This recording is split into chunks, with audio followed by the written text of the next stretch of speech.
Getting out on the boat should be the relaxing part of your life, not the stressful part. And honestly, having the right trailer set up changes everything. On my 1850 Stabicraft, I've paired it with a DMW trailer and the Balex ABL. It just makes the whole experience easier from the minute you leave home.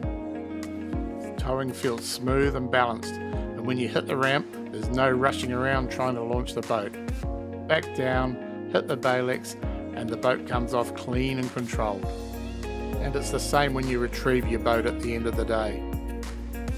Instead of battling the wind, climbing around on wet ramps, or trying to line things up perfectly, the Balex just pulls the boat straight onto the trailer, smoothly and safely. Especially if you're boating solo, or just want more time on the water and less stress at the ramp, it honestly makes a massive difference. And that's what I love most about this setup. Less hassle, more boating, and moments like this on the water.